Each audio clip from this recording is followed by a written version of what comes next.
Hello students. आज हम एकांकी संचय की चौथी एकांकी सूखी डाली सीखेंगे, जो जिसके एकांकीकार उपेंद्र नाथ अश्क जी है।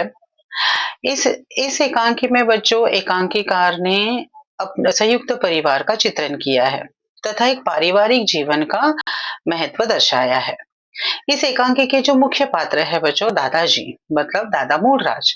उनका चरित्र एक आदर्श मुखिया का चरित्र हमें दिखाई देता है, जो अपने परिवार को साथ रखने का प्रयास करते हैं। ठीक है, तो चलो पहले इसके हम पात्र परिचय पर जाते हैं। तो इसका सबसे मुख्य पात्र है बच्चों दादा मूलराज। दादा मूलराज, इनकी आयु 72 वर्ष है। 72 वर्ष मतलब 72 ईयर्स। वो घर के मुखिया है। मुखिया मतलब क्या बच्चों? घर के हेड है। घर के मुखिया का दायित्व क्या होता है बच्चों? दायित्व मतलब रिस्पॉन्सिबिलिटी क्या होती है कि पूरे घर को एकत्रित रखना। अगर कोई आपसी रिश्तों में अगर कड़वाहट है तो उस कड़वाहट को दूर करना, ठीक है ना, मिठास बनाए रखना। तो ये एक मुखिया का दायित्व है। तो दादा मूलराज अपने इस दायित्व को निभाते हुए हमें इस एकांकी में दिखाई देते हैं। उनका स्वभाव कैसा है? इनमें तीसरा पॉइंट है बच्चों, वो दूरदर्शी है। दूरदर्शी मतलब दूर की सोच रखने वाले तथा परिश्रमी है। अपने परिवार को एक वट वृक्ष की भांति मानते हैं। ये इनके स्वभाव का एक बच्चों एक हम लोग मेन पॉइंट हम बोल सकते हैं, क्योंकि इस एकांकी में हम यही एक चीज देखते हैं कि वो अपने पूरे परिवार को एक वट वृक्ष की भांति मानते हैं। ऐसा वट वृक्ष जिसकी एक भी डाली अलग हो, उन्हें वो सहन नहीं कर सकते। अर्थात अगर परिवार का कोई एक सदस्य अलग होना चाहे या फिर हो रहा हो तो वो ये सारी चीजें सहन नहीं कर सकते। तो ये सारी चीजें हम इसमें देखते हैं। इनके बच्चों 3 बेटे हैं। अभी भले ही पात्र आपको बहुत सारे दिखे, किंतु बच्चों इसमें सभी पात्रों के नाम नहीं मेंशन किए गए हैं। जो मुख्य पात्र है उन्हीं को वहां पे उन्हीं के नाम यहाँ पे बताए गए हैं। लेकिन अभी इनको इसको याद कैसे रखना है? तो दादाजी के 3 बेटे हैं। ठीक है, तो दादाजी के 3 बेटे हैं। वो बड़ा बेटा अम, बड़ा बेटा उसका नाम मेंशन नहीं किया है। मंझला बेटा जिसका नाम मेंशन है बच्चों करमचंद, और छोटा बेटा। क्रमशः बच्चों बड़ा बेटा, मंझला बेटा और छोटा बेटा, इनकी पत्नियां जो है वो एकांकी में बड़ी भाभी, मंझली भाभी और छोटी भाभी के नाम से जानी जाती हैं। ठीक है, क्योंकि अगर आप संवाद देखेंगे तो यहाँ वहां पे भी आपको किसी का नाम बेला के अतिरिक्त किसी का नाम वहां पे मेंशन नहीं है। ठीक है, तो इसमें जो दादाजी की बहुएं है या दादाजी के बेटों की पत्नियां है, वो एकांकी में बड़ी भाभी, भाभी या ठीक है ना, बहू नहीं, बड़ी भाभी, मंझली भाभी और छोटी भाभी के नाम से जानी जाती है। अभी ये छोटी भाभी माँ और सास के रूप में हमें दिखाई देती है। माँ किसकी है बच्चों? इंदु और परेश की माँ है। और सास किसकी है? तो बेला की सास है। वो हम आगे देखते हैं। ठीक है, तो दादाजी के इन बेटों की जो बेटे हैं, बड़ा बेटा, मंझला बेटा और छोटा बेटा, उनकी पत्नियां इस एकांकी में बड़ी बहू, मंझली बहू और छोटी बहू के नाम से जानी जाती है। मंझली बहू है वो उसे मजाक करने की तथा हंसने हंसाने की बहुत आदत है। ठीक है, वो जब मजाक करती है तो ये ध्यान नहीं देती कि हमारी मजाक से, उसके मजाक से किसी को बुरा लग सकता है। इस प्रकार का वो पात्र है। लेकिन वो ऐसे वो मन से ऐसे कड़वी बातें रखने वाली ऐसी इंसान नहीं है बच्चों। ठीक है, छोटी बहू बेला ये हमारा दूसरा महिला मुख्य पात्र है। जैसे दादाजी ये मुख्य पात्र एक है और दूसरा बेला है। ठीक है, अभी कहानी कैसे? अभी हाँ, ये दूसरे पात्र है बच्चों रजवा, जो दादाजी के घर में 10 वर्ष से काम करने वाली मिसरानी है। ठीक है, रजवा ही नहीं, रजवा की सास भी इनके घर में काम करती थी। अर्थात बच्चों इससे हमें क्या ज्ञात होता है कि दादाजी पुराने नौकरों के हक में है, अर्थात नौकर बदलने के भी पक्ष में वो नहीं है। उनका मानना क्या है पता है बच्चों की, जो पुराने नौकर होते हैं वो बहुत विश्वसनीय होते हैं और इसीलिए हमें यहाँ पे रजवा जो है वो 10 वर्ष से काम करते हुए दिखाई देती है। अभी ये जगदीश, भाशी, मल्लू ये कौन है बच्चों? तो घर के छोटे बच्चे हैं। ठीक है, अभी उनका यहाँ पे संवाद बहुत ऐसे बड़ा नहीं है, लेकिन यहाँ पे उनका परिचय दिया गया है। ठीक है, देखो अभी कहानी मैं तुम लोगों को एक साथ कहानी नहीं सुनाऊंगी बच्चों, सीन वाइज कहानी सुनाऊंगी, लेकिन थोड़ा बहुत परिचय अवश्य दूंगी, जो परिचय पहले दृश्य के स्टार्टिंग में यहाँ पे दिया हुआ है। ठीक है, फिर इतना पढ़ने की आवश्यकता नहीं है बच्चों। देखो पहले दृश्य में आपको क्या बताया है कि दादाजी अपने पूरे परिवार को एक यूनिट बनाकर रखे हुए हैं, मतलब एकत्रित रखे हुए हैं। सम्मिलित कुटुंब पद्धति यहाँ पे हमें दिखाई देती है। ठीक है, अपने पूरे परिवार को वट वृक्ष की भांति मानते हैं। ठीक है, वो किस प्रकार बच्चों यहाँ पे हमें दिखाई देता है कि किस प्रकार उनका यहाँ पे परिचय हमें दिखाई देता है। ठीक है, 72 वर्ष के हैं, उनका शरीर अभी तक झुका हुआ नहीं है, ये हमें दिखाई देता है। यहाँ पे पूरे पैराग्राफ में आपको उनके परिवार का परिचय मिल जाएगा। उनका बड़ा बेटा 1914 के महायुद्ध में मारा जाता है। काम आना मतलब बच्चों शहीद होना, जिसकी वजह से सरकार की तरफ से एक मुरब्बा उन्हें जमीन मिल जाती है। लेकिन दादाजी अपने साहस, परिश्रम, निष्ठा से उस एक मुरब्बे के 10 मुरब्बे बनाते हैं। ठीक है, मतलब ऐसा नहीं है कि सरकार ने एक मुरब्बा जमीन दे दी, चलो उस पर संतुष्ट रहते हैं, नहीं।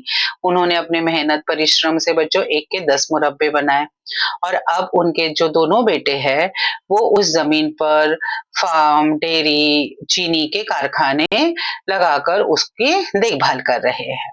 ठीक है, तो इस प्रकार उनके परिवार में या फिर ये सारी चीजें हैं। उनके अभी पोते के बारे में उन्होंने बताया है, जो कौन है बच्चों? देखो उनका छोटा पोता एक नायाब तहसीलदार होकर अभी अभी उसी कस्बे में लगा है, कस्बा मतलब उसी नगर में लगा है, और उसका विवाह जो है बच्चों लाहौर के प्रतिष्ठित कुल की सुशिक्षित लड़की से हुआ है। अर्थात यहाँ पे बेला के बारे में आपको परिचय दिया गया है। समझ में आया बच्चों? इसके आगे के पैराग्राफ में आप पढ़ोगे बच्चों कि इसमें घर के ये सारी जो महिलाएं हैं उनका परिचय दिया गया है। ठीक है, बड़ी भाभी, मंझली भाभी, छोटी भाभी, बड़ी बहू, तो ये सारी स्त्रियां यहाँ पे आपको बताई गई है। वो बहुत सीधी सादी महिलाएं हैं। ठीक है, इनकी जो छोटी पोती है इंदु, जिसने प्राइमरी तक की शिक्षा उसने प्राप्त की है, और दादाजी की क्या है बच्चों?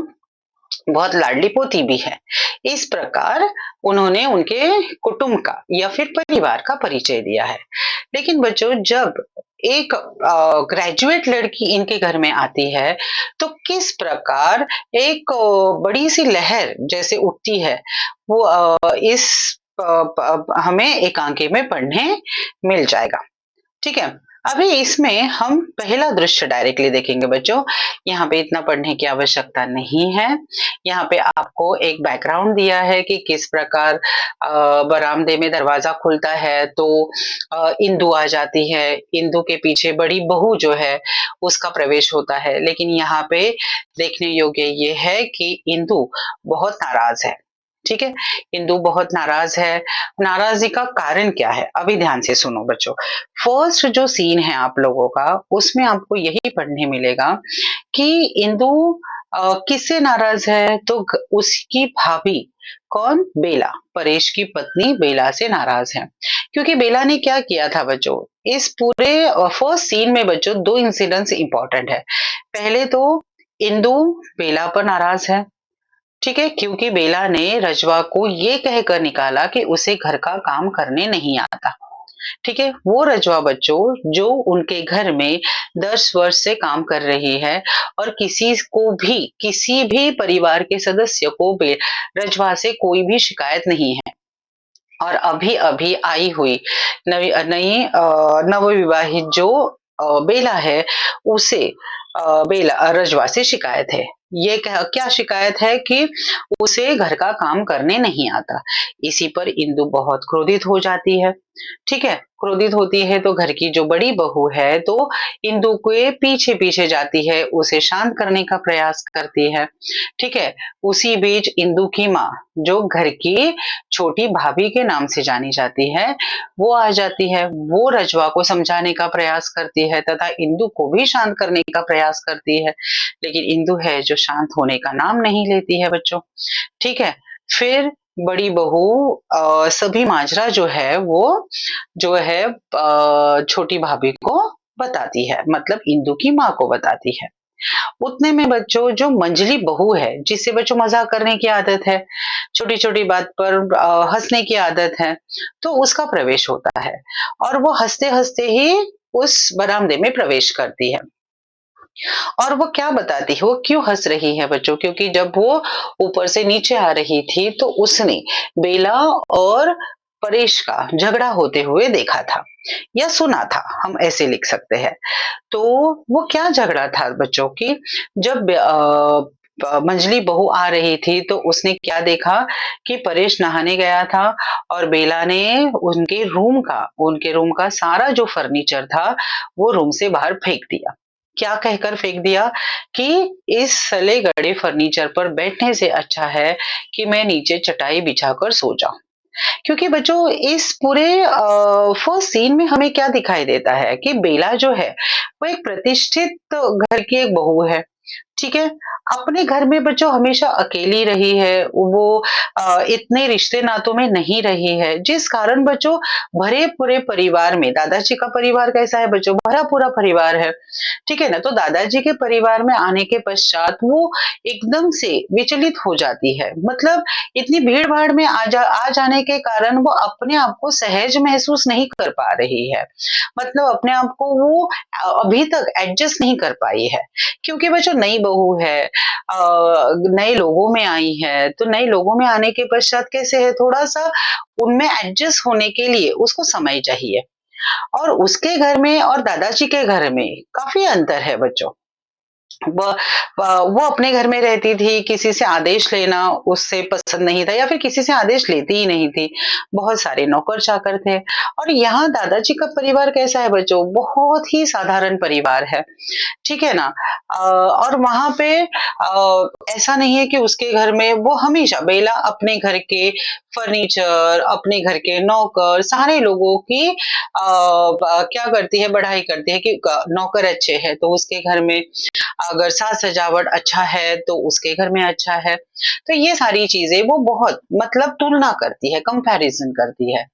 ठीक है ना? और यही कंपैरिजन कहीं न कहीं दादाजी के घर की बहुएँ जो है उनको खटकता है और इंदु को भी खटक रहा है ना बच्चों, और इसीलिए वो झगड़ा कर रही हैं। अभी देखिए, मंजली बहू ने फर्नीचर को लेकर उन्होंने झगड़ा तो सुना, लेकिन फर्नीचर को लेकर भी क्या झगड़ा हुआ था बच्चों उन पति-पत्नी में, परेश और बेला में, कि उनको यही था कि बेला को वो फर्नीचर अच्छा नहीं लगा, जबकि वो फर्नीचर बहुत पुराना था। ऐसा टूटा-फूटा नहीं था, लेकिन वो पुराना होने की वजह से बेला को अच्छा नहीं लग रहा था। तो ये हमें फर्स्ट सीन में ये 2 जो इंसिडेंट्स है या घटना है वो इम्पोर्टेंट है। चलो पढ़े। देखो, जैसे हमने देखा कि इंदु बहुत क्रोधित है और बड़ी बहू उसे शांत करते हुए उसके पीछे आ रही है। तो बड़ी बहू इंदु के कंधे पर हाथ रखते हुए उसे पूछती है, आखिर कुछ कहो भी, क्या कह दिया छोटी बहू ने? इंदु फिर भी चुप है। वापस फिर भी बड़ी बहू पूछती है, अरे क्या कह दिया उसने जो इतनी बिफरी हुई सी हो, मतलब इतनी नाराज क्यों बैठी हो, तुम बताओ तो सही। तो इंदु क्रोध में थी और अचानक से वो बोलते, तो क्या ईंट मारती? ठीक है ना, मतलब वो क्रोधित है। ठीक है, तो क्या मैं सिर हम लोग बोलते हैं ना बच्चों की, जब हम लोग क्रोधित होते हैं तो क्या मैं सिर पीटूं, ये करूं, तो इंदु बोलती है तो क्या मैं ईंट मारती? तो बड़ी बहू बेचारी फिर भी शांत भाव से पूछती है, अरे कुछ कहो भी। तो इंदु हाथ मटका कर, मतलब एक्टिंग करते हुए वो बताती है, मेरे मायके में यह होता है, मेरे मायके में यह नहीं होता। अपने अपने और अपने मायके के सामने तो वह किसी को कुछ गिनती ही नहीं। हमें तो हम तो उसके लिए मूर्ख, गँवार और असभ्य, ये एक्सट्रैक्ट में आ जाता है। हाँ बच्चों, तो याद रखो ये इंदु का संवाद है कि इंदु क्या कहती है कि बेला के लिए हम कौन हैं? तो मूर्ख, गँवार और असभ्य। तो बड़ी बहू आश्चर्य से उसकी तरफ देखती है और क्या? ऐसे वो सवाल करती है। तो इंदु उसके आगे कहती है, बैठक के बाहर मिष्ठानी खड़ी रो रही थी। मैंने पूछा तो पता चला कि बहू रानी ने उसे काम से हटा दिया। ये आपका बच्चों फर्स्ट इंसिडेंस है, ठीक है ना? तो फर्स्ट इसमें आपको पता चलता है कि रजवा क्यों रो रही थी? तो बहू रानी अर्थात बच्चों कौन? बेला ने उसे काम से हटा दिया। तो बड़ी बहू आश्चर्य से कहती है, काम से हटा दिया? भला क्या दोष था उसका? इंदु कहती है, दोष यह था कि उसे काम करना नहीं आता। बड़ी बहू एकदम स्तंभित हो जाती है, मतलब कि एकदम शॉक हो जाती है। काम करना नहीं आता? तो इंदु बेचारी बताती भी है। उस बिचारी मतलब कौन? रजवा। उस बिचारी ने कहा भी, मैं 10-5 दिन में सब कुछ सीख जाऊंगी। भला कै दिन हुए हैं? कै मतलब कितने दिन हुए हैं मुझे आपका काम करते? किंतु बहू रानी न मानी। बहू रानी मतलब यहाँ पे कौन है बच्चों? बेला। झाड़न उन्होंने उसके हाथ से छीन लिया और कहा कि हट तू, मैं सब कुछ कर लूंगी। अभी तक इतना तो नहीं आता कि बैठक कैसे साफ की जाती है। 5-10 दिन में तू सीख जाएगी। बड़ी बहू भी अभी आश्चर्यचकित होती है, तो वो कहती है, सलीका नहीं? सलीका मतलब क्या बच्चों? की तरीका नहीं है, ऐसे थोड़ी किया जाता है। ऐसे बड़ी बहू के मन में आ जाता है। इंदु कहती है, मैंने जाकर समझाया। मतलब यहाँ पे इंदु बड़ी बहू को बच्चों ये बताना चाहती है कि इंदु ऑलरेडी बेला से इस बारे में बात करके आ चुकी है। तो किस प्रकार बेला और इंदु में भी बहस हो जाती है, वो ये बात बड़ी बहू को बता रही है। तो ये समझो। तो इंदु क्या कहती है, मैंने जाकर समझाया कि भाभी 10 साल से यही मिष्ठानी घर का काम कर रही है। घर भर की सफाई करती है, बर्तन मलती है, कपड़े धोती है। जाने तुम्हारा कौन सा ऐसा काम है जो इससे नहीं होता? और फिर मैंने समझाया कि भाभी नौकर से काम लेने की तमीज होनी चाहिए। तो बड़ी बहू पूछती है, हाँ और क्या? मतलब बड़ी बहू को भी इंदु का ये जो पॉइंट है वो सही लगा और इसीलिए बड़ी बहू कहती है, हाँ और क्या? तो इंदु कहती है, तो झट से बोली। झट से कौन बोली बच्चों? बेला ने झट से इंदु को जवाब दिया उस वक्त। वह तमीज तो बस आप लोगों को है। मैंने कहा कि तुम तो लड़ती हो। मैं तो सिर्फ यह कहना चाहती थी कि नौकर से काम लेने का ढंग होता है। तो इस पर तुनक कर बोली। तुनक कर बोलना मतलब तुरंत उसने जवाब दिया कि और वह ढंग मुझे नहीं आता। मैंने तो नौकर यहाँ आकर देखे हैं। फिर कहने लगी, काम लेने का ढंग उसे आता है जिसे काम की परख हो। सुबह शाम झाड़ू देने मात्र से कमरा साफ नहीं होता। उसकी बनावट सजावट भी तो चीज होती है। न जाने तुम लोग किस तरह इन फूहड़ फूहड़ मतलब जो गवार नौकरों से गुजारा कर लेते हो। मेरे मायके में तो ऐसी गवार मिश्रानी 2 दिन छोड़ो, 2 घड़ी भी न टिकती। मतलब बच्चों देखो ना, इंदु और बेला के इस संवाद से हमें क्या पता चलता है कि बेला को कहीं ना कहीं बच्चों इस बात का गर्व है कि मेरे घर में सारी चीजें बहुत अच्छी है। इनके घर की नौकरानी मतलब रजवा जो है उसको साफ सफाई का एक छोटा सा काम भी नहीं आता और इन लोगों को काम की परख तक नहीं है। तो मतलब इसमें हमें अहम की भावना थोड़ी सी बेला में दिखाई देती है। तो इसमें बड़ी बहू क्या कहती है, कही उसने ये सब बातें? तो इंदु कहती है, और कैसी कही जाती है? जब से आई है यही तो सुना रही है। नौकर अच्छे है तो उसके मायके में बच्चों ये तुम लोगों को एक्स्ट्रा आएगा, ठीक है? तो याद रखो, नौकर अच्छे है तो उसके मायके में, आ, खाना पीना अच्छा है तो उसके मायके में, कपड़े पहनने का ढंग आता है तो उसके मायके वालों को। हम तो न जाने कैसे जी रहे हैं, नाक भौं सिकोड़कर मतलब थोड़ा सा मुंह टेढ़ा करके। यहाँ के लोगों का खाना पीना पहनना ओढ़ना कुछ भी तो नहीं आता। हमारे नौकर गवार, हमारे पड़ोसी गवार और हम स्वयं गवार। बड़ी बहू बेचारी इंदु का ये डायलॉग सुनकर एकदम से आश्चर्यचकित होकर सुनती ही रहती है। उसके ऊपर इंदु कहती है, मैंने भी कह दिया। क्या बात है भाभी तुम्हारे मायके की, एक नमूना तुम ही जो हो, मतलब एक एग्जाम्पल तुम ही जो हो। एक मिष्ठानी भी ले आती तो हम गँवार भी उससे सीख जाते।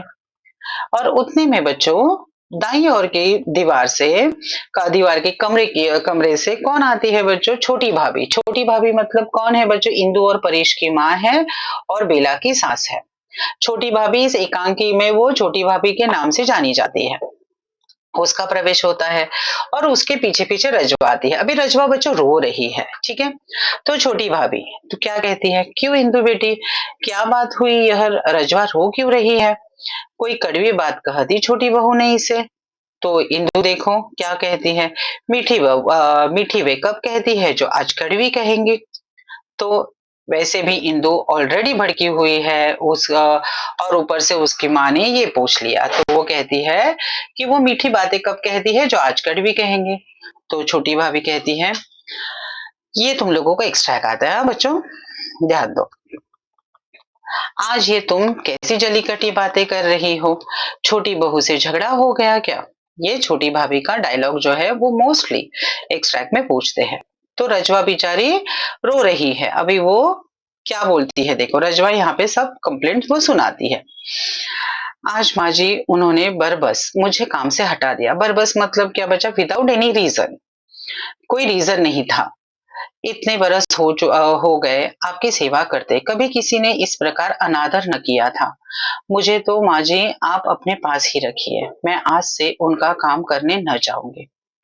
तो छोटी भाभी जाहिर सी बात है बच्चों, अभी रजवा इस प्रकार की बातें करती है तो उन्हें उससे समझाना तो बनता है ना। तो छोटी भाभी रजवा को समझाते हुए कहती है, अरे वह तो बच्ची है मिश्रानी, तू भी उसके साथ बच्ची हो गई। अभी अपनी माँ की ये बात सुनकर इंदु एकदम व्यंग से अपनी माँ को कहती है, जी हाँ बच्ची है, रोटी को चोची कहती है। चोची कहना मतलब क्या?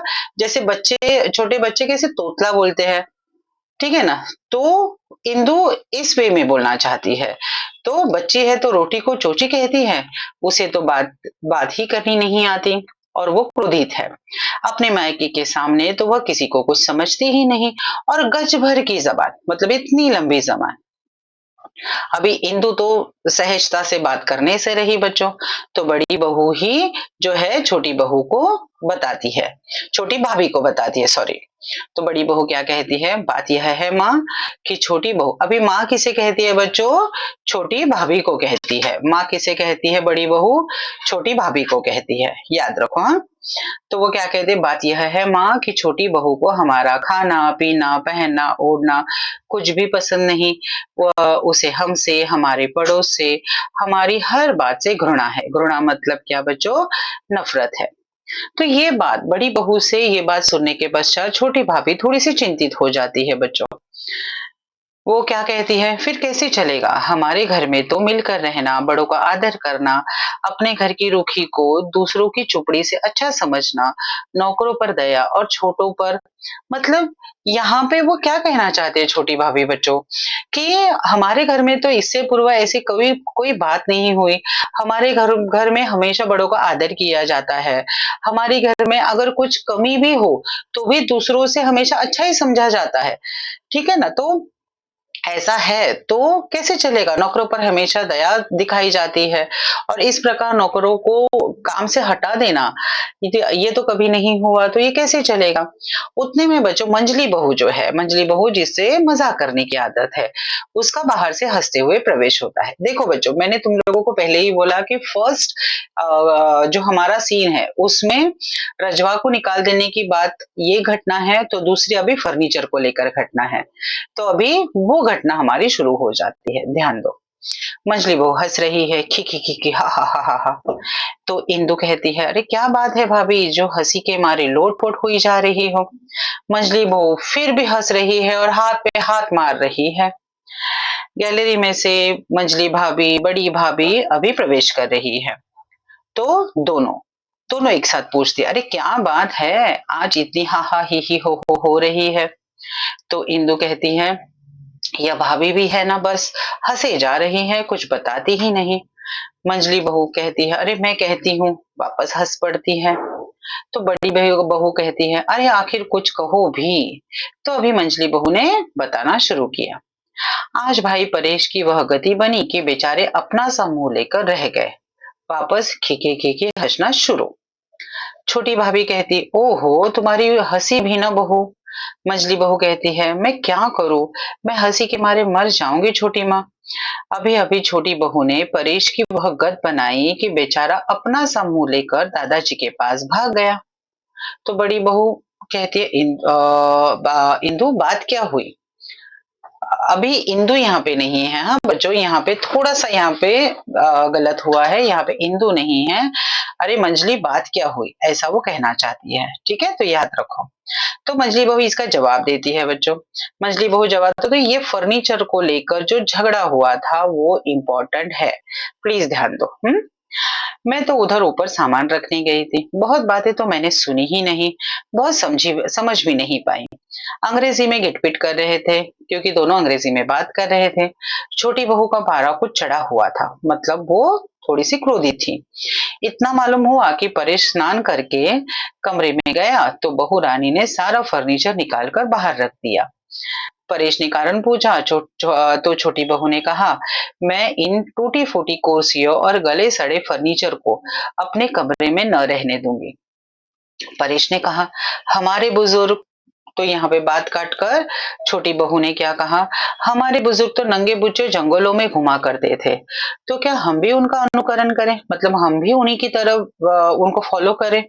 और वह हंसती है, और जो सामान पड़ा था वह भी उठाकर बाहर फेंक दिया। तो इंदु एकदम क्यूरियोसिटी, फिर मंजली भाभी, छोटी बहू? तो छोटी भाभी भी कहती है, यह तो मंजली बहू आगे कहती है, देखो। परेश ने कहा, इस फर्नीचर पर हमारे दादा बैठते थे, पिता बैठते थे, चाचा बैठते थे, उन लोगों को कभी शर्म नहीं आई, उन्होंने कभी फर्नीचर के गले सड़े होने की शिकायत नहीं की। अब यदि मैं इसे रखने पर मतलब फर्नीचर को रखने पर आपत्ति करूंगा तो दादाजी कहेंगे, तहसीलदार होते ही लड़के का सिर फिर गया। हाथ मटका कर वो कहता है ना भाई। तो इस प्रकार वो फर्नीचर को लेकर बात होती है। तो मंजली और बड़ी भाभी कहती है, हाँ ठीक ही तो कहा परेश ने। छोटी भाभी मतलब अभी परेश की माँ है छोटी भाभी, तो वो कहती है, परेश मेरा भला बेटा। लेकिन मंजरी बहू क्या कहती है, तब बहू ने कहा, तो न कहो, मैं तो इस गले सड़े सामान को कमरे के पास तक फटकने न दूंगी। इस बेडॉल फर्नीचर से तो नीचे चटाई बिछाकर बैठे रहना अच्छा है। मेरे मायके में डॉट डॉट डॉट, मतलब यहाँ पे अभी इंदु शुरू हो जाती है, क्योंकि इंदु वो सेंटेंस काट कर कहती है, हाँ बस उसे तो अपने मायके की पड़ी रहती है 24 घंटे। बड़ी बहू ऊपर से कहती है, और छोटी बहू ने अपने मायके के बड़े बड़े कमरों, उसके बहुमूल्य फर्नीचर का बखान किया, और महाशय परेश की एक भी न चलनी दी। बेचारे भीगी बिल्ली बने दादाजी के पास चले गए। वापस हंसना शुरू करती है बच्चों। मैं तो चुपके से चली आई, जबान है जी छोटी बहू की या कतरनी मतलब कैची। और फिर जब अंग्रेजी बोलने लगती है तो कुछ समझ में नहीं आता। परेश बेचारा अपना सा मुंह लेकर रह जाता है, जाने तहसीलदार कैसे बन गया। तो इंदु कहती है, बस जबान ही जबान, बात तो तब हो जब काम भी हो। एक काम की कहो तो 100 नाग भोज चढ़ाती है। दादाजी ने 4 कपड़े धोने को कहा था, वे तो अभी गुसल खाने में पड़े गल रहे हैं। गुसल खाना मतलब उनका जो बाथरूम है वहां पे पड़े गल रहे हैं। तो छोटी भाभी ये सुनकर चिंतित हो जाती है, गुसल खाने में गल रहे हैं तो उठा क्यों नहीं लाई? जा भागकर उठा ला और फटक कर आंगन में डाल दे। फटक कर मतलब उसको धोकर आंगन में डाल दे, मैं बहू को समझा दूंगी। इस तरह कैसे चलेगा? और भी चिंता से वो कहती है, परेश ने समझाया नहीं उसे। तो इंदु क्या कहती है, हाँ परेश की तो जैसे बड़ी सुनवाई होती है। मछली बहू कहती है, वो मलमल के थान और अबरों की बात याद है ना, अभी तक पड़े हुए हैं। अभी ये बात थोड़ा सा समझाना चाहूंगी बच्चों। मलमल के थान ये हमें दूसरे सीन में भी पता चल जाते हैं कि घर का जो मंझला बेटा है करमचंद, दादाजी का मंझला बेटा, उन्होंने अभी जॉइंट फैमिली होती है तो घर में सारे लोगों के लिए, अभी किसी एक की फैमिली के लिए तो चीजें नहीं आती, तो जो ब्लैंकेट्स और जो रेशमी कपड़े होते हैं ना, तो वो मलमल के थान और अबरे जो थे वो करमचंद जी ने सारे परिवार के सदस्यों के लिए लाए थे। सभी लोगों को पसंद आए, सभी लोगों ने रख लिया, लेकिन जो बेला है, घर की छोटी बहू है, उसे पसंद नहीं आया है और उसने हाथ तक नहीं लगाया। और ये बात घर के मंझली बहू को पता थी। और वो बात यहाँ पे वो बता रही है। वो मलमल के धान और अबरों की बात याद है ना? अभी तक पड़े हुए हैं। कह कह कर हार गए परेश महाशय। बहू रानी ने हाथ तक न लगाया और वे शर्म के मारे ले जाते नहीं दादाजी के पास। कचहरी में होंगे तहसीलदार, घर में तो अपराधियों से भी गए बीते हैं। और इस प्रकार इंदु और बड़ी बहू हंसती है। छोटी भाभी लेकिन दादाजी के कपड़ों को लेकर चिंतित है। पर दादाजी के कपड़े? तो बड़ी भाभी कहती है, तुम भी क्या बहन, बस क्या इतना पढ़ लिख कर छोटी बहू कपड़े धोएगी? तो इंदु कहते, क्यों? उसके हाथ क्या नमक मिट्टी के हैं जो गल जाएंगे? और बाहर से दादाजी के हुक्का गुड़गुड़ाने की आवाज आती है। तो छोटी भाभी कहती है कि तुम चलो इंदु, कपड़े फटक कर हाथे में डाल दे। शायद उन्हें जरूरत हो, मतलब दादाजी को जरूरत हो, मांगेंगे तो मैं बहू को समझा दूंगी। इस प्रकार बच्चों पहला दृश्य हमारा खत्म हो जाता है। पहले दृश्य में जैसे मैंने कहा, दृश्य के वाइज देखो बहुत बड़ा हमारा ये एकांकी है, तो इस हिसाब से कृपा करके बच्चों सीन वाइज इसको याद रखो। इसमें फर्स्ट और सेकंड सीन आपका बहुत इंपॉर्टेंट है। फर्स्ट सीन में आपको दो घटना इंपॉर्टेंट है जो आपको याद रखनी है कि रजवा को जब काम से हटाया जाता है तो इंदु किस प्रकार क्रोधित होती है और किस प्रकार उसकी जो माँ है उसको समझाती है। ठीक है। दूसरा यहाँ पे फर्स्ट सीन में इम्पोर्टेंट क्या है, तो मंजली बहू जो है परेश और बेला का फर्नीचर को लेकर जो झगड़ा हुआ था वो घर के सदस्य को सुनाती है। ठीक है, तो वो दोनों सीन याद रखो। अभी हमारा सब दूसरा जो सीन है वो सबसे इम्पोर्टेंट सीन है बच्चों, क्योंकि दूसरे सीन में हमारे इस एकांकी के मुख्य पात्र दादा मूलराज आ जाते हैं। अभी ये इम्पोर्टेंट क्यों है वो भी बताती हूँ, केवल इसलिए नहीं कि दादा मूलराज के यहाँ पे डायलॉग्स है, वो तो आपको आगे भी मिलेंगे, लेकिन यहाँ पे बच्चों दादाजी का जो हमारे मतलब जो मुखिया का दायित्व निभाते हुए हमें इस सीन में वो दिखाई देते हैं। जैसे कि हमें यहाँ तक तो पता चला बच्चों की बेला की वजह से घर के सदस्य नाराज हैं, सभी भाभियां सभी बहुएं नाराज है। ठीक है, बेला घर वालों को बेला से शिकायत है और बेला को घर वालों से शिकायत है। ठीक है, क्योंकि अब तक वो अपने आप को इस घर परिवार का सदस्य नहीं बना पाई थी। ठीक है ना, तो ये बात अभी पता चलती, लेकिन दादाजी तक ये बात अब तक नहीं गई थी ना, तो इस सीन में वो दादाजी तक बात जाती है। तो कैसे जाती है बच्चों? तो यहाँ पे याद है मैंने तुम लोगों को स्टार्टिंग में कहा था जगदीश भाषी मल्लू घर के छोटे छोटे बच्चे हैं। तो वो छोटे बच्चे क्या करते हैं, खेल खेल में ना एक पेड़ की डाली तोड़ कर लाते हैं और अपने आंगन में उस पेड़ की डाली को लगा रहे थे, मिट्टी में लगा रहे थे। तो दादाजी ये सारा उनका खेल देख रहे थे और हुक्का गुड़गुड़ाते हुए वो अपने बेटे मंझले बेटे करमचंद को कहते हैं कि अरे इन बच्चों को कौन समझाए कि एक बार वृक्ष से डाली अलग हो जाए तो उसको लाख पानी दो तो फिर भी वो मतलब उसमें वो सरसता नहीं आएगी, अर्थात बच्चों वो उस ओरिजिनल पेड़ जैसा नहीं बढ़ पाएगा। इस तरह की बातें वो कहते हैं। तो उस वक्त बच्चों करमचंद उसी अवसर का लाभ उठाकर घर में जो चल रहा है वो बात जो है वो दादाजी तक पहुंचाने का प्रयास करता है। वो तुरंत कहता है कि दादाजी शायद इस घर से एक डाली अलग होने को है, अर्थात एक सदस्य अलग होना चाहता है। तो दादाजी एकदम से सिहर जाते हैं बच्चों, क्योंकि दादाजी सब कुछ सहन कर सकते हैं लेकिन घर का कोई भी सदस्य अलग हो ये उनसे सहन नहीं होगा। तो दादाजी एकदम से सिहर जाते हैं। दादाजी कहते हैं कि अरे किसको दिक्कत है, कौन अलग होना चाहता है? तो करमचंद कहता है शायद छोटा अलग हो। छोटा मतलब परिस से तात्पर्य है। तो दादाजी कहते हैं कि उसे क्या कष्ट है? तो वो कहता है कि अरे कष्ट उसे नहीं है तो उसकी पत्नी को है। तो यहाँ पे दादाजी को ये सारी चीजें पता चलती है। तो किस प्रकार करमचंद से वो वार्तालाप होता है वो बच्चों देखने योग्य है। करमचंद जाने के पश्चात परेश जब आता है तो उनसे उससे वार्तालाप क्या होता है, दादाजी किस प्रकार करमचंद को भी समझाते हैं, परेश को भी समझाते हैं और परेश को आश्वस्त करते हैं कि तुम जाओ, मैं घर के सदस्यों से बात करूंगा, क्योंकि परेश पता है बच्चों दादाजी से क्या बात करने आया था कि बेला को घर के सदस्यों से बहुत शिकायतें हैं और आए दिन घर के सारे सदस्य जो है वो बेला की शिकायत करने मेरे पास आते हैं। इसमें वो बीच का रास्ता निकालना चाहता था, और वो बीच का रास्ता क्या था कि वो दादाजी से ये कहना चाह रहा था कि आप बाग वाला मकान, मतलब उनके घर में एक बाग में एक छोटा सा मकान था, तो वो मकान दे दीजिए। क्यों? क्योंकि बेला अपनी एक पृथक गृहस्थी बसाना चाहती है। पृथक गृहस्थी मतलब क्या बच्चों? एक अपनी अलग गृहस्थी बसाना चाहती है। ठीक है, तो दादाजी उसकी बात सुनकर कहते हैं कि ठीक है ना, तो ये तो किसी भी समस्या से छुटकारा पाने का आसान उपाय है, लेकिन तुम अच्छे से जानते हो परेश कि जब तक मैं जीवित हूँ तब तक मैं इस घर के किसी सदस्य को अलग होते हुए नहीं देख सकता।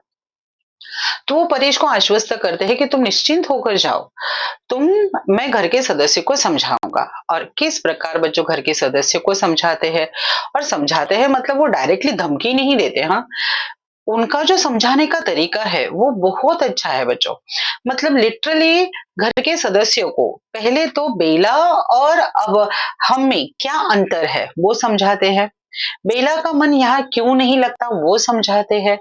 फिर बेला का मन इस घर में लगाने के लिए हमें क्या प्रयास करना चाहिए, क्या-क्या करना चाहिए वो हिदायतें देते हैं, मतलब इंस्ट्रक्शन देते हैं। एंड आफ्टर दैट और लास्ट में वो उन्हें एक धमकी देते हैं कि अगर किसी ने मेरी बात नहीं मानी तो मेरा इस घर से नाता टूट जाएगा। ठीक है, और उसके पश्चात बच्चों घर की मंझली बहू जिसको मजाक करने की आदत है, और इंदु जो भले ही प्राइमरी शिक्षा प्राप्त की है लेकिन अपनी भाभी से अर्थात बेला से बहुत झगड़ा करती है, जो अनुचित है, मतलब उचित नहीं है। तो उन दोनों को रोककर उन्हें स्पेशली समझाते हैं, और फिर उनके समझाने के पश्चात किस प्रकार सभी घर वालों के नेचर में या फिर उनके बर्ताव में बदलाव हो जाता है बेला के प्रति, हाँ बच्चों, तो ये हमें थर्ड सीन में देखने मिलता है। और यही कारण है बच्चों हमारा सेकेंड सीन इंपॉर्टेंट है। चलो देखेंगे। चलो अभी जैसे यहाँ पे बच्चों आपको पता चलता है कि घर के छोटे बच्चे जो है जगदीश भाषी मल्लू ये क्या कर रहे हैं कि एक डाली लाकर आंगन में लगा रहे हैं। करमचंद उनका मंझला बेटा जो है दादाजी के पाँव दबा रहा है। ठीक है, और बच्चे क्या करते हैं, वो डाली लगाकर रखी है। तो चलो करमचंद क्या कहते हैं देखो, बच्चों को डांट रहे हैं। बस करो जगदीश, क्या खटखट लगा रखी है, जरा आराम करने दो, अभी अभी खाना खाकर बैठे हैं कि तुम। लेकिन दादाजी कहते हैं अरे नहीं नहीं, खेलने दो बच्चों को। बच्चे हंसते हैं। अभी दादाजी कहते हैं वट की पूरी डाल लाकर आंगन में लगा दी और उसे पानी दे रहे हैं, और दादाजी हंसते हैं उनकी इस नादानी पर। नहीं जानते कि पेड़ से टूटी डाली जल देने से भी नहीं पनपती। मैं कहा करता हूँ ना बेटा कि एक बार वृक्ष से जो डाली टूट गई उसे लाख पानी दो, उसमें वह सरसता न आएगी।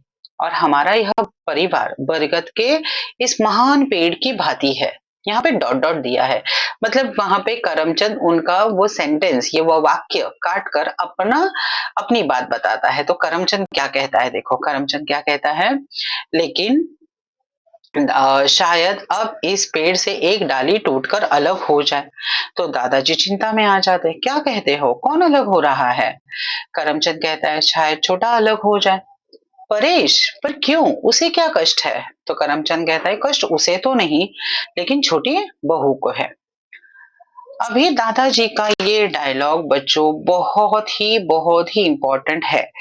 ठीक है, अभी इस डायलॉग को पूछा तो जाता है लेकिन इससे क्या तात्पर्य है ये लिखना आपको है, यहाँ पे आपको उसका तात्पर्य नहीं दिया गया है, तो कृपा करके ध्यान से सुनिए। दादाजी का डायलॉग क्या है देखो, मुझे किसी ने बताया तक नहीं, यदि कोई शिकायत थी तो उसे मिटा देना चाहिए। हल्की सी खरोच भी यदि उस पर तत्काल दवाई न लगा दी जाए बढ़कर एक बड़ा घाव बन जाती है, और यही घाव नासूर हो जाता है। फिर लाख मरहम लगाओ ठीक नहीं होता। अर्थात दादाजी इस उदाहरण से ये बताना चाहते हैं बच्चों, जैसे कि अगर हमारे हाथ पर या फिर हमारे शरीर पर थोड़ी हल्की सी खरोच भी आ जाए ना बच्चों, तो उस पर खून बहने लगता है, हम लोग ध्यान नहीं देते, उस पर दवाई नहीं लगाते तत्काल, मतलब तुरंत उस पर दवाई नहीं लगाते। फिर दवाई न लगाने के कारण वो घाव नासूर हो जाता है। इससे पता है बच्चों दादाजी क्या कहना चाहते हैं कि अगर परिवार में आपसी संबंधों में या आपसी रिश्तों में अगर छोटी सी कड़वाहट भी हो, तो उन कड़वाहट को उसी वक्त मिटा देना चाहिए। अगर वो झगड़े या उस कड़वाहट को उस वक्त ना मिटाया जाए तो रिश्तों में दरारें इतनी बढ़ जाएगी, रिश्ते इतने दूर हो जाएंगे, आपसी तकरार इतनी बढ़ जाएगी बच्चों कि लाख प्रयास करो वो दूरियां जो है वो मिट नहीं पाएगी। दादाजी इससे ये बताना चाहते हैं, ठीक है ना। तो अभी करमचंद क्या कहते हैं देखो, मैं अच्छी तरह तो नहीं जानता, पर जहां तक मेरा विचार है छोटी बहू के मन में दर्प की मात्रा, दर्प मतलब बच्चों घमंड की मात्रा जरूरत से अधिक है। मैंने वह मलमल के थान और रजाई के अबरे लाकर दिए थे ना, और सबने तो रख दिए, पर सुना है छोटी बहू को पसंद नहीं आए। अपने मायके घराने से शायद वह इस घराने से बड़ा समझती है और इस घर को घृणा की दृष्टि से देखती है।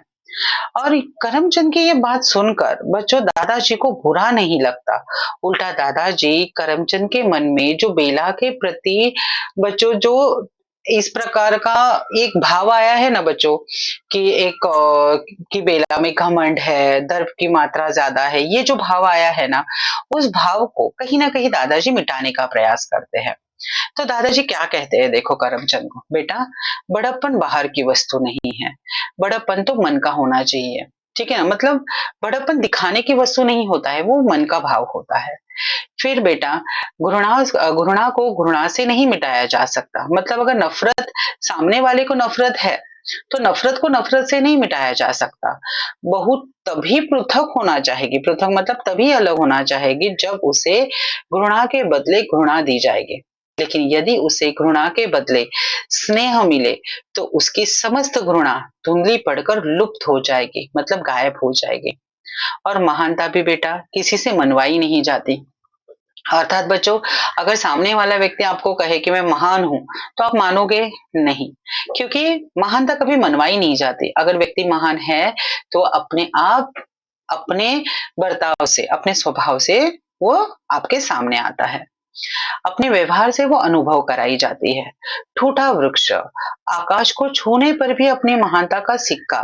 ठूठा वृक्ष मतलब कैसा वृक्ष बच्चों, जो बहुत ऊंचा तो अवश्य होता है किंतु उसमें वो भरी हुई डालियां नहीं होती, पत्ते नहीं होते, ना फूल होते हैं, जो सभी को आनंद देते हैं। ठूठा वृक्ष आकाश को छूने पर भी अपनी महानता का सिक्का हमारे दिलों पर उस समय तक नहीं बैठा सकता जब तक वह अपनी शाखाओं में, शाखा मतलब अपने ब्रांचेस में, वह ऐसे पत्ते नहीं लाता जिनकी शीतल सुखद छाया मन के समस्त ताप को हर ले और जिसके फूलों की भीनी भीनी सुगंध हमारे प्राणों को पुलक भर दे। ठीक है, तो उस वक्त बच्चों भाषी, अभी ये जो बच्चे जो डाल लगा रहे थे ना, वो उनमें झगड़ा हो जाता है। देखो दादाजी, मल्लू और जगदीश ने मेरा वट का पेड़ उखाड़ दिया। मल्लू से लड़ते लड़ते चीख चीख कर, क्यों उखाड़ा तूने मेरा पेड़, क्यों उखाड़ा, मतलब ये बच्चे आपस में लड़ना शुरू करते हैं। तो दादाजी करमचंद को कहते हैं, पेड़ बच्चे ठहरो भाषी, लड़ो मत, जाना करमचंद जरा हटाना इन दोनों को। करमचंद जाता है बच्चों उनको हटाने के लिए और दूसरी तरफ से परेश का प्रवेश होता है। परेश दादाजी के पास आता है। अभी उसे कैसे समझाया जाता है वो देखो बच्चों। आओ बेटा परेश, वह मैंने 2 कपड़े भेजे थे ना, तनिक देखना बहू ने धो डाला है या नहीं। धो डाले हो तो जरा आओ जरा, फिर मैं तुमसे बात करूंगा। तो परेश कहता है, मैं लज्जित। दादाजी कहते हैं, नहीं धुले तो धुल जाएंगे बेटा, आओ इधर बैठो मेरे पास, मैं तो तुम्हें बुलाने ही वाला था, आओ आओ इधर आकर बैठो। ठीक है, परेश बेचारा चुपचाप उनके पास बैठ जाता है। दादाजी कहता है, मुझे करमचंद से अभी पता चला कि तुम्हारी बहू को रजाई के अबरे और मलमल के थान पसंद नहीं आए। तुम्हारे ताऊ ठहरे, अभी ताऊ किसे बोला गया है बच्चों? करमचंद को। तुम्हारे ताऊ ठहरे पुराने समय के आदमी, वे नए फैशन की चीजें खरीदना क्या जाने, तभी तो मैं कहता हूँ कि छोटी बहू को बाजार ले जाओ और वह स्वयं अपनी पसंद की चीजें ले आएगी। देखो बच्चों, दादाजी के हर डायलॉग से आपको ये समझ में आएगा, दादाजी कोई भी नफरत की बातें ही नहीं फैला रहे हैं। करमचंद ने जब कहा तो करमचंद को भी समझाया गया। अभी परेश को भी क्या बता रहे हैं बच्चों की उनके ताऊ को नई फैशन की चीजें समझ में नहीं आएगी, तो उसकी पसंद की चीजें तुम जाकर बाजार से ले आओ। तो परेश सिर्फ जी कहता है। दादाजी कहते हैं, और मैं सोचता था कि अब बहू आ गई है तो इंदु का दहेज तैयार करने में भी सहायता देंगे। इससे हमें दादाजी का एक प्रोग्रेसिव माइंड समझ में आता है बच्चों। वो भले ही 72 वर्ष के हैं, पुराने ख्यालात के हैं, लेकिन इस पक्ष में है कि बड़े अगर बहू पढ़ी लिखी है तो उसे काम करने की भी आवश्यकता है। परेश, जी मैं इसलिए आया था। तो दादाजी कहते, हाँ हाँ कहो, क्यों झिझकते हो?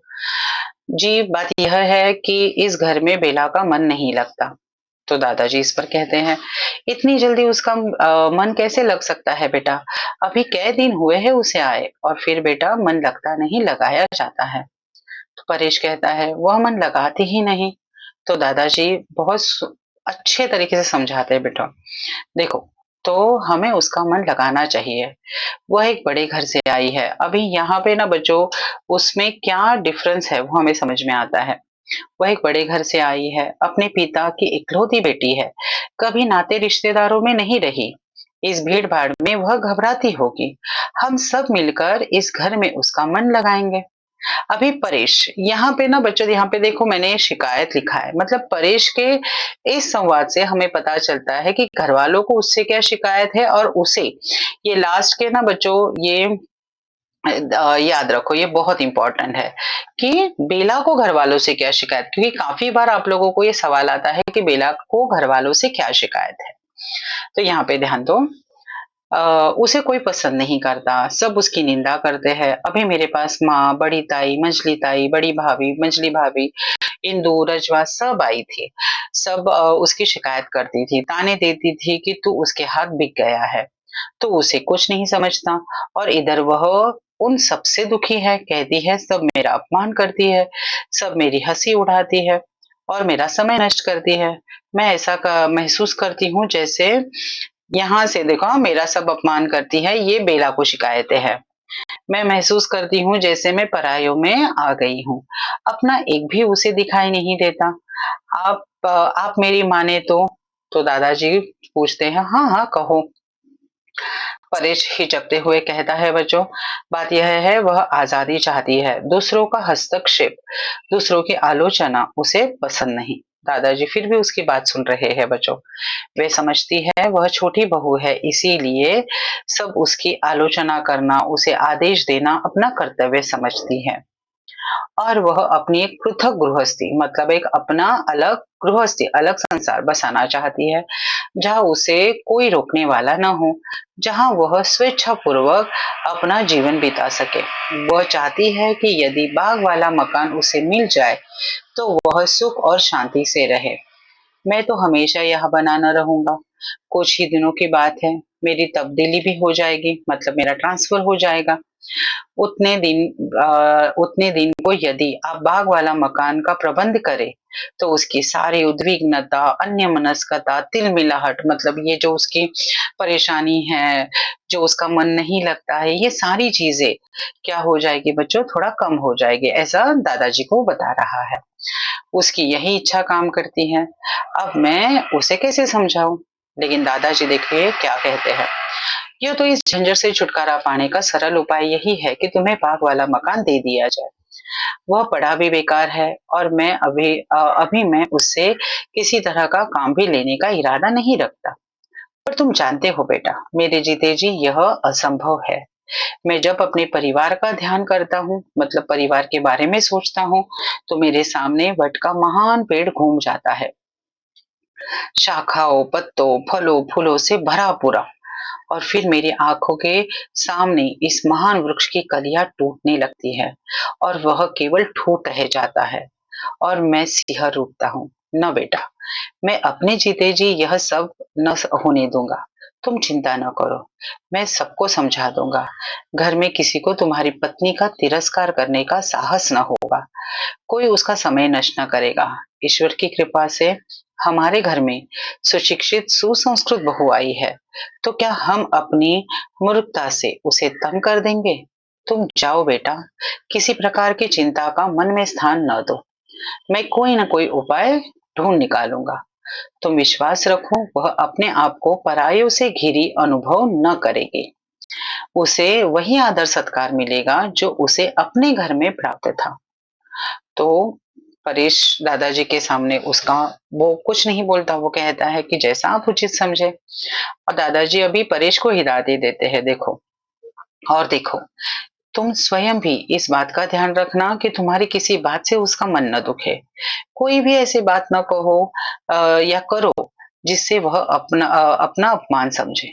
परेश जब जाने के लिए होता है तो वापस कहते हैं, और तुम उसे साथ ले जाकर नगर के सब चीजें खरीद लाओ। शेष शेष मतलब बाकी की चिंता तुम न करो।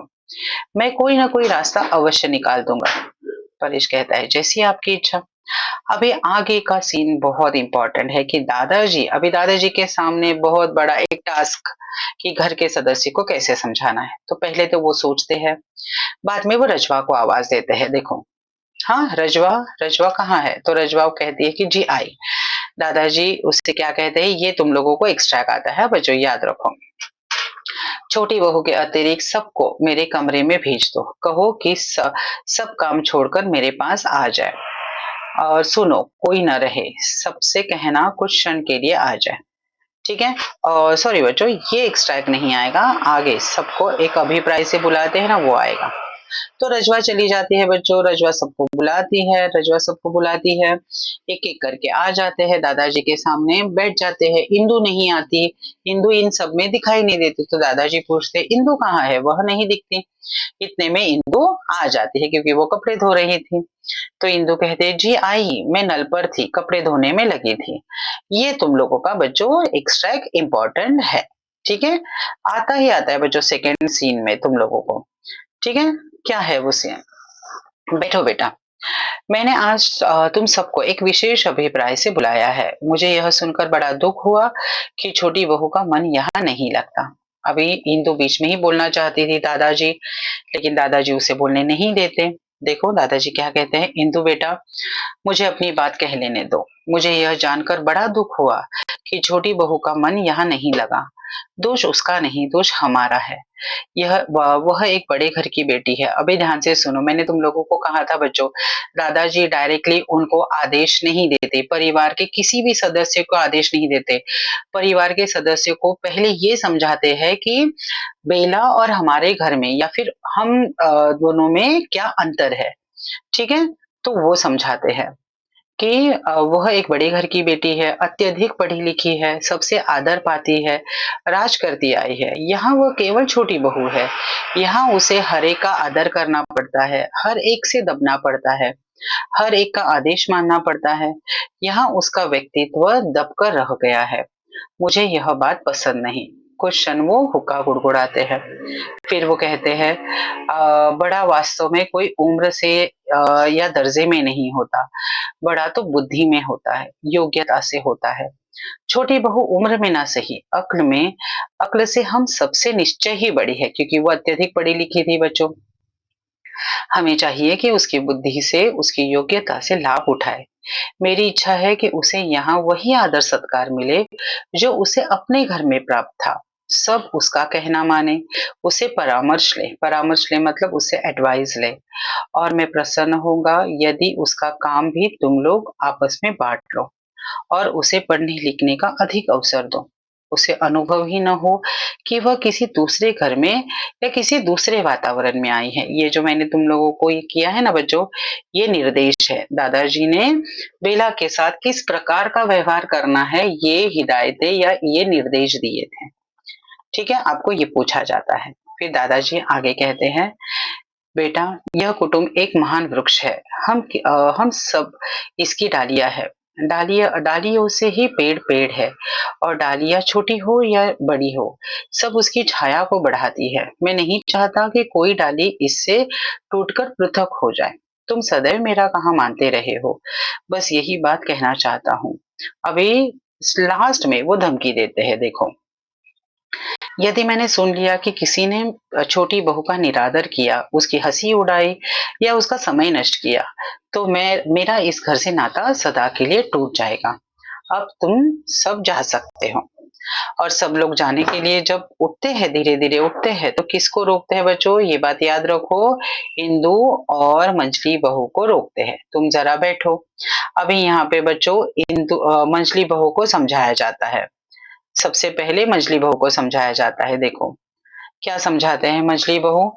तुम अपनी हंसी को उन लोगों तक ही सीमित रखो बेटा जो उसे सहन कर सकते हैं। बाहर के लोगों पर घर में बैठकर हंसा जा सकता है, किंतु घर के लोगों को तब तक हंसी का निशाना बनाना ठीक नहीं जब तक वे पूर्णतया घर का अंग न बन जाए। अर्थात सिंपल तरीके से समझाती हूँ बच्चों कि मंजली बहू को मजाक करने की आदत थी, तो दादाजी उसे सिंपल तरीके से समझाना चाहते हैं कि घर में बैठकर हम बाहर के लोगों पर हंस सकते हैं, लेकिन घर के लोगों को जब हंसी का निशाना बनाना हो तो तब तक नहीं बनाना चाहिए जब तक वो पूरी तरह से घर का सदस्य न बन जाए।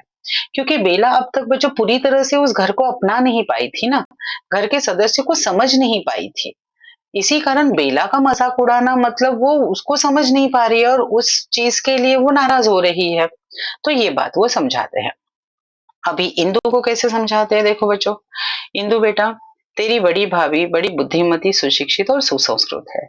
तुझे उसकी हंसी उड़ाने, उससे लड़ने झगड़ने के बदले उसका आदर करना चाहिए, उसे ज्ञानार्जन करना चाहिए।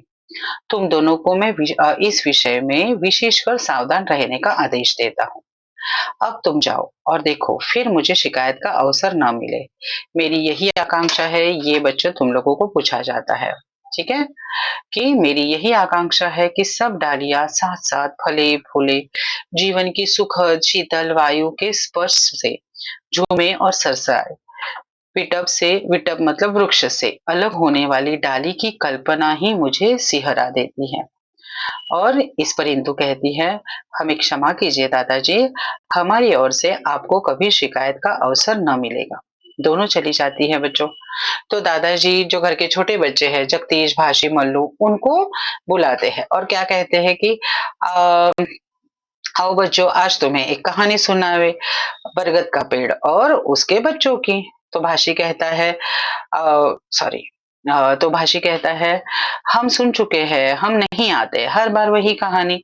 तो मल्लू कहता है, चांद राजा तारा राजा की सुनाओ तो आए, हर बार वही कहानी। एक था बरगद का पेड़। इस पर दादाजी हंसते हैं, कहते हैं, अरे यही कहानी तो कुटुंब का, समाज का, राष्ट्र का निर्माण करती है। यही तो जीवन को सुदृढ़, विशाल और महान बनाती है। इस प्रकार बच्चों दूसरा दृश्य खत्म हो जाता है। तीसरा दृश्य हम नेक्स्ट वीडियो में देखेंगे। आशा है तुम लोगों को ये दोनों सीन समझ में आए होंगे। ये दोनों सीन बहुत इंपॉर्टेंट है बच्चों। ये दोनों से अभी दादाजी के समझाने के पश्चात किस प्रकार बाकी के सदस्यों के बर्ताव में बदलाव हो जाता है, अभी हम तीसरे दृश्य में देखेंगे।